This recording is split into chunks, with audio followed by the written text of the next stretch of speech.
হয়তোবা জীবনে এরকম সংকট আসলে এই ভিডিওটা তার জীবনের সাথে মিলে যেতে পারে। এই কথাগুলো আশা করি সম্পূর্ণ ভিডিওটা জুড়ে থাকবেন এবং শুনবেন। তো চলুন, 2022 সালের দিকে হঠাৎ করে আমার বাবা রোড অ্যাক্সিডেন্টে মারা যায়। আমার মাথার উপর যেন আসমানটা ভেঙে পড়ে। আমরা 2 বোন 1 ভাই। ভাইটা প্রতিবন্ধী।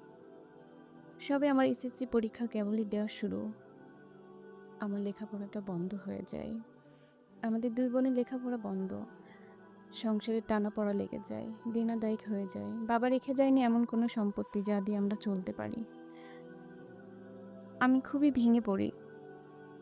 দিনের বেলায় হয়তো কারোর সামনে হাসি, রাতে বিছানায় শুয়ে কাঁদি। আমার ঘুম আসতো না, শুধু একটাই চিন্তা, এত বড় সংসার কিভাবে চলবে? আমাদের তো কোনো কিছু নাই। তখন হঠাৎ করে ইউটিউবে এক শায়েখের ভিডিও আমার চোখে পড়ে, যে যে ব্যক্তি দৈনন্দিন 1000 বার ইস্তিগফার পাঠ করবে, আল্লাহর জন্য তার জন্য রহমতের দরজা খুলে যাবে। আল্লাহ তার সমস্ত ব্যবস্থা করে দেবে। তখন মনে ভাবে আমার তো হারানোর কিছু নাই। তখন থেকে আমি শুরু করে দিই। ১ম দিনটা আমার অনেক কষ্ট হয়েছিল। গলা ধরে আসছিল। পড়তে গিয়েও অনেক কান্না লাগছিল। তারপরও আমি ভেঙে পড়ি নাই। আমি পড়া শুরু করে দিই 1000 বার। আস্তাগফিরুল্লাহ, আস্তাগফিরুল্লাহ, আস্তাগফিরুল্লাহ। এইভাবে যখন আমার পড়ার বয়স ৭ দিন, হঠাৎ করে আমার একটা ফোন আসে যে এইরকম একটা কাজের জন্য। একটা মহিলা সংস্থা থেকে, যেখান থেকে কিছু ডিজাইনের কাপড় দিবে বাড়িতে বসে সেটা করার জন্য। তখন আমার ফোনটা আসতে আমার চোখে পানি চলে আসে, যেটা কি আল্লাহর রহমত। তখন আমি সেখানে যাই। যাওয়ার পরে কাজটা আমি নিই। এই কাজটা বাসায় আনার পরে আমরা ৩ জন, আমার মা, আমি, আমার বোন মিলে করা শুরু করে দিই। এটা দিয়ে বেশ কিছু টাকা আয় হচ্ছিল, সেটা দিয়ে আমাদের সংসার চলছিল। আমি পাশাপাশি কয়েকটা টিউশনি পাই। আমাদের পড়ালেখাটা ২ বোনের বন্ধ হয়ে যায়। যেহেতু আর তো কিছু করার নাই। মামাবাড়ির দিকে যেটুকু দিত সেটা দিয়ে আমাদের সংসারটা চলতো। পাশাপাশি টিউশনি, ওই কাজটা দিয়ে আলহামদুলিল্লাহ বেশ একটু সচ্ছলতা আমাদের আসে। এইভাবে বেশ কিছুদিন চলতে থাকে। আমি হঠাৎ করে তালিমে যাওয়া শুরু করে দিই। তালিমে যাওয়ার পরে আমার জীবনে কিছু চেঞ্জ আসে।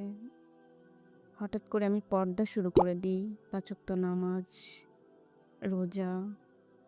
নিজের জীবনকে আমি পরিবর্তন করতে শিখি। এই পরিবর্তনটা অনেকের চোখে পড়ে, অনেকে অনেক কথা বলেছে। হঠাৎ করে পর্দা করা, হঠাৎ করে নিজেকে আটকে ফেলা। কিন্তু আমি কখনোই কোনো কিছু কেয়ার করি নাই। আমার যেন মনে হয়েছে যে আল্লাহর সাথে আমার কেমন যেন একটা সম্পর্ক হতে চলেছে।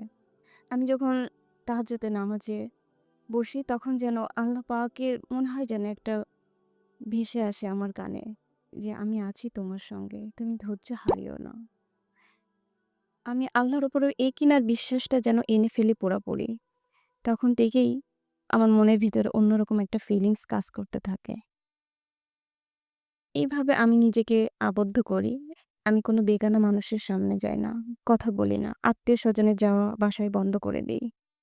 নিজেকে গুটিয়ে ফেলি। আসলে কি জানেন? আপনি যখন আল্লাহর কাছ থেকে কোনো কিছু পাওয়ার আশা করবেন, তখন আপনাকে নিজেকে পরিবর্তন করতে হবে। নইলে কখনোই সম্ভব না। এজন্য আমি নিজেকে পরিবর্তন করে ফেলি একটু, একটু করে। আর আমলটাও করতে থাকি। বেশ এভাবে চলতে থাকে। আস্তে, আস্তে আমার পড়ালেখাটা আবার স্টার্ট করি। আমরা ২ বোন। আলহামদুলিল্লাহ আমাদের বেশ ভালোই যাচ্ছিল। এরপর আমার অনেক বিয়ে আসতো। কিন্তু আমার বাবা নেই দেখে আমার বিয়েটা হতো না, ভেঙে যাইতো। আবার আমি পর্দা করতাম দেখে অনেকেই বলতো, "এত খাস পর্দা করে, একে রাখতে তো সাধারণ মানুষ পারবে না, হাফেজ মাওলানা দরকার।" কিন্তু আমি সবসময় বলতাম, "আমি সাধারণ মানুষকেই বিয়ে করব। তাকে আমি দিনের রাস্তায় আনবো। আমি যেমনই হোক না কেন।" আলহামদুলিল্লাহ। এরকমই চলতে থাকে। জানেন তো বাবা না থাকলে সেই সংসারটা কিরকম হতে থাকে। কিন্তু আমি আমল করা কখনো ছাড়ি নাই।